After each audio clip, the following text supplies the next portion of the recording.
ನಮ್ಗೆ ಕೆಲಸ ಆಗಬೇಕು. ಎಷ್ಟೇ ಶಿಸ್ತಾದ್ರೂ ನಮ್ಗೆ ಏನೇ ಕಾರಣಕ್ಕೂ ನಮ್ ಕೆಲಸ ಮುಗಿಯೋ ಗಂಟೆ ನಾವು ಅಲೋ ಆಗಲ್ಲ.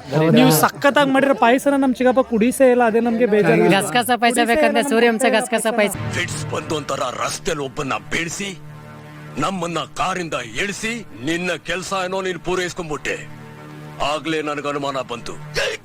ಕಾರ್ತಾವ ಸೆಂಟ್ ವಾಸನೆ ಬಂತು. ಈ ಊರ್ನಾಗೆ ಸೆಂಟ್ ಹಾಕೊಳ್ಳೋ ಬಡ್ಡಿ ಮಗ ನೀನ್ ಒಬ್ನೇ. ಇದು ಬಡ್ಸೋರ್ ಸರಿನಕ್ಕಪ್ಪ. ಬಡ್ಸೋರೇ ಸರಿ ಇಲ್ಲ, ಅದಕ್ಕೆ ನಾವೇ ಬಡಿಸ್ತೀವಿ. ಹೇಳಿ ಮಜ್ಜಿಗೆ ಬೇಕಾ ಅಂಕಲ್ಗೆ? ಮಜ್ಜಿಗೆ ಬೇಕಂತ ತರ್ತೀವಿ. ಅಂಕಲ್ಗೆ ಮಜ್ಜಿಗೆ ತಗೋತಾ ಇದಾರೆ ಲೋಟಲ್ಲಿ. ಮಜ್ಜಿಗೆ ತಗೊಂಡು ಹೋಗ್ತಿರ್ತೀವಿ ಇವತ್ತಿನ ವಿಡಿಯೋ ಬ್ಲಾಗ್. ವೀಕ್ಷಕರೇ, ಅಂಕಲ್ಗೆ ಮಜ್ಜಿಗೆ ತಂದಿದೀವಿ. ಅಂಕಲ್ಗೆ ಮಜ್ಜಿಗೆ ಅಂದ್ರೆ ತುಂಬಾ ಇಷ್ಟ ಅಂತೆ. ತಣ್ಣಗಾಲಿ ನೀವೀಗೊಂದು ಅಯ್ಯೋ, ಈ ನನ್ನ ಮಕ್ಳು ಮತ್ತೆ ಶುರು ಮಾಡಿದ್ರಯ್ಯ.